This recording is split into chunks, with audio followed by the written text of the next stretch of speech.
Back here on HQ Spotlight, it is time to take a closer look at the NFC North. So two of the teams in the division, the Packers and the Bears, they were on a bye for Week 5. The Vikings got the win across the pond against the Browns. The Lions certainly got the win, 37-24 over the Bengals, moving to 4-1.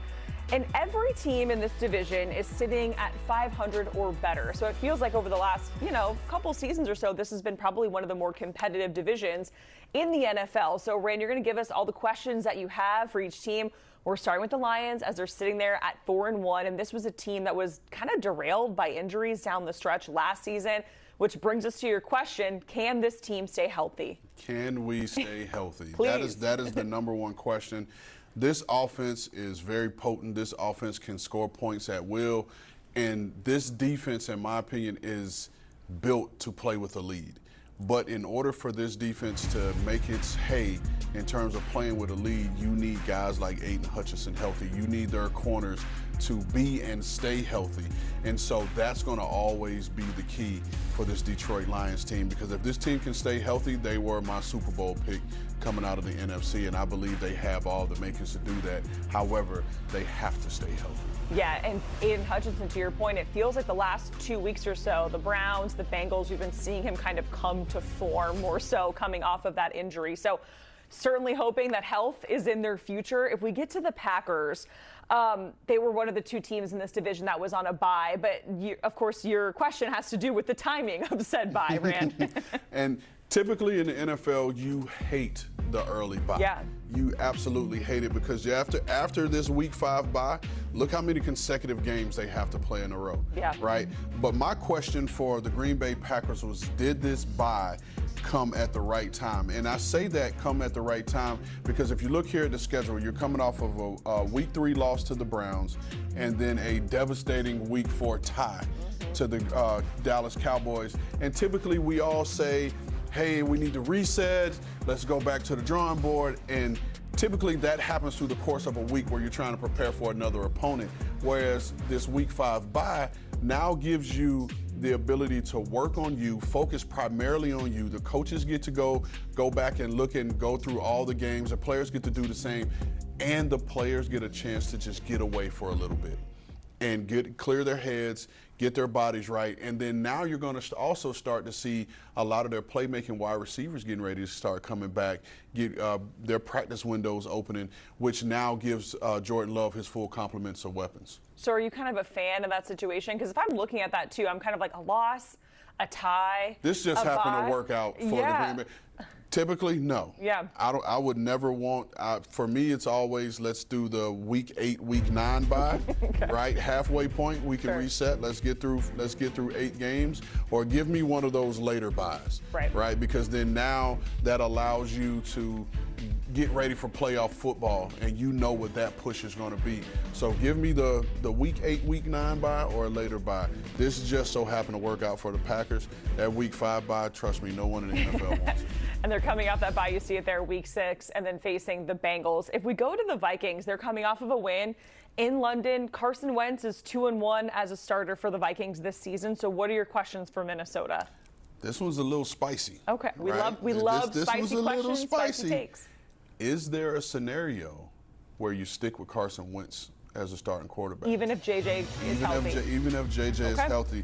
If you look at some of the stats, and I don't have them off the top of the dome right now, but the offense in terms of yards per game, points per game, all of these numbers are up with Carson Wentz as opposed to where they were. I think they were a bottom third offense with J.J. McCarthy. And you kind of expected some of this, right? Yeah. In my opinion, he's still a rookie quarterback because he didn't play last year and he's coming off of an injury.